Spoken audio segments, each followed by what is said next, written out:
வணக்கம். வாழ்க வளமுடன். நான் உங்கள் ஏஎல்பி ஜோதிடர் செல்வகுமார்.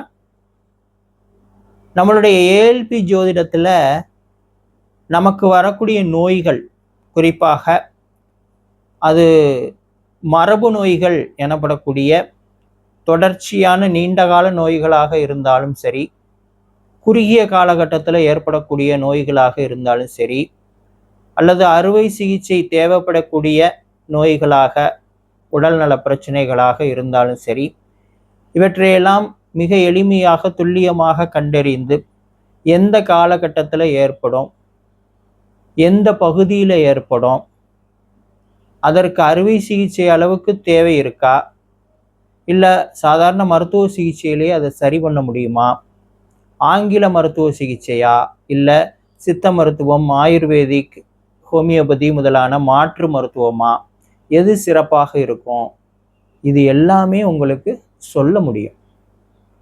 குறிப்பாக எதிர்காலத்தில் வரக்கூடிய நோய்களை, நோய்க்கான வாய்ப்புகளை கண்டறிந்து நம்ம எச்சரிக்கை பண்ணுவதோடு மட்டுமில்லாமல் அதற்கு தகுந்த வாழ்க்கை முறைகள், அதாவது இப்போ ஒரு நோய் ஏற்படக்கூடிய வாய்ப்பு இருக்குன்னா அதுக்கு தகுந்த வாழ்க்கை முறையில் மாற்றத்தை கொண்டு வரணும். அதுக்கான ஆலோசனைகளை கொடுக்க முடியும். நல்ல ஒரு 7 மணி நேரம் தூங்குங்க, நைட்டில் முழிச்சிட்டு இருக்காதீங்க, நல்ல தூக்கம் அவசியம். காலையில் ஒரு 30 நிமிடம் நல்ல வேகமான நடைப்பயிற்சி அவசியம். முடிந்தால் உடற்பயிற்சியும் செய்யுங்க. அப்புறம் உணவு கட்டுப்பாடு, எந்தெந்த உணவுகளை சாப்பிடலாம், எந்தெந்த உணவுகளை தவிர்க்கலாம், இது எல்லாத்தையுமே முன்கூட்டியே சொல்லி, அந்த நோய் பாதிப்பு வரும், இவ்வளவும் சொன்னாலும் இவ்வளவும் செஞ்சாலும் அந்த நோய் பாதிப்பு வருமானா வரும்.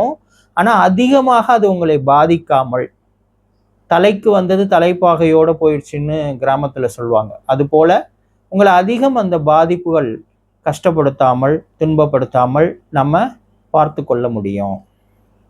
அதே போல் அதற்கு தகுந்த வழிபாடுகள், எந்த கோவிலுக்கு போகணும், என்ன மாதிரி வழிபாடுகள் பண்ணணும் அப்படிங்கிற ஆலோசனைகளையும் நம்மளால் சொல்ல முடியும்.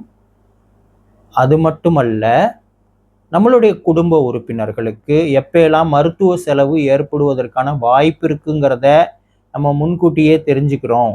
நமக்கு எப்போ மருத்துவ செலவு ஏற்படுவதற்கான வாய்ப்பு இருக்குது, ஒரு அறுவை சிகிச்சையே நடக்கக்கூடிய வாய்ப்பு இருக்குங்கிறத முன்கூட்டியே தெரிஞ்சுக்கிறோம் அப்படின்னா பொருளாதார ரீதியாக அதற்கு தயார் நிலையில் நம்ம இருக்கலாம். அது வருதோ வரலையோ, மேபி கடவுளோட கிருபையினால, கிரகங்களோட கருணையினால அது பெருசாக பாதிக்காமல் போயிட்டா சந்தோஷம்தான். ஆனால் அந்த பாதிப்பு வருவதற்கான வாய்ப்பு அந்த காலகட்டத்தில் இருக்குன்னா அதற்கான பொருளாதார ரீதியான அந்த விஷயங்களை தயார் பண்ணி நம்ம அதுக்காக ப்ரிப்பேர்டாக இருந்தோம்னா இந்த பதட்டம், பயம் அப்படிங்கிற விஷயம் இல்லாமல் எளிமையாக அந்த விஷயத்தை நம்மளால் ஃபேஸ் பண்ண முடியும், அணுக முடியும். அப்படிங்கிறதும் இன்னைக்கு ஒரு பெரிய விஷயம்.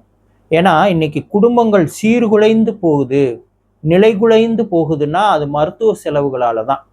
ஏன்னா அவங்க அழகாக சம்பாதிக்கிறாங்க, உழைக்கிறாங்க, சம்பாதிக்கிறாங்க, எல்லாத்தையும் பிளான் பண்ணுறாங்க, சேமிக்கிறாங்க, எல்லாம் செய்கிறாங்க. ஆனால் திடீர்னு வரக்கூடிய எதிர்பாராத மருத்துவ செலவுகள் அவங்களோட சேமிப்பை முழுசாக காலி பண்ணிடுது. அவங்களுடைய அனைத்து விதமான சோர்ஸஸையும் காலி பண்ணி அவங்கள ஜீரோ ஆக்கிடுது. பொருளாதார ரீதியாக அந்த குடும்பமே நிலைகுலிஞ்சு போயிடுது. சப்போஸ் அதுக்கப்புறம் குழந்தைகளுக்கான கல்வி செலவோ மற்ற செலவுகளோ அவங்க பார்க்கறதுக்கு கடன் வாங்கக்கூடிய சூழ்நிலை ஏற்படுது. இப்போ ஜோதிடத்தின் ரீதியாக, குறிப்பாக ஏஎல்பி ஜோதிடத்தின் ரீதியாக எப்பெல்லாம் நமக்கு மருத்துவ செலவுகள், பெரும் மருத்துவ செலவுகளுக்கான வாய்ப்பு இருக்குன்னு நம்ம முன்கூட்டியே தெரிஞ்சுக்கிட்டோன்னா ஒரு மருத்துவ பாலிசி போட்டு வைக்கிறது, அல்லது அதுக்காக கொஞ்சம் சேமித்து வைக்கிறது, இந்த மாதிரி விஷயங்களால் இந்த மாதிரி பிரச்சனைகள் ஏற்படாமல் நம்ம தற்காத்து கொள்ள முடியும். ஆகவே அனைத்து அன்பர்களும் உங்களுடைய ஜாதகத்தை பக்கத்தில் உள்ள ஏஎல்பி ஜோதிடரை அணுகி அவர்களிடம் அளித்து உங்களுடைய உடல்நலம் சார்ந்த விஷயங்களை தெரிந்து கொள்ளுங்கள். எப்பொழுதெல்லாம் மருத்துவ செலவுகள், பெரும் மருத்துவ செலவுகள் ஏற்பட வாய்ப்பு இருக்குது உங்களுக்கும் உங்கள் குடும்ப உறுப்பினர்களுக்கும்ங்கிறத தெரிஞ்சுக்கோங்க. எப்போல்லாம் அறுவை சிகிச்சை மாதிரி விஷயங்களுக்கான வாய்ப்பு இருக்குது, எப்போல்லாம் நோயால் அதிகம் பாதிக்கப்படுவதற்கான வாய்ப்புகள் இருக்குங்கிறத முன்கூட்டியே தெரிஞ்சுக்கிட்டு உங்களை நீங்கள் தற்காத்து கொள்வதற்கான வாழ்க்கை முறை, உணவு கட்டுப்பாடு மற்றும் பொருளாதார ரீதியான தயாரிப்புகளை நீங்கள் மேற்கொண்டா அனைத்து பிரச்சனைகளையும் எளிதாக கடந்து வர முடியும் என்பதை கூறி விடைபெறுகிறேன். வாழ்க வளமுடன்.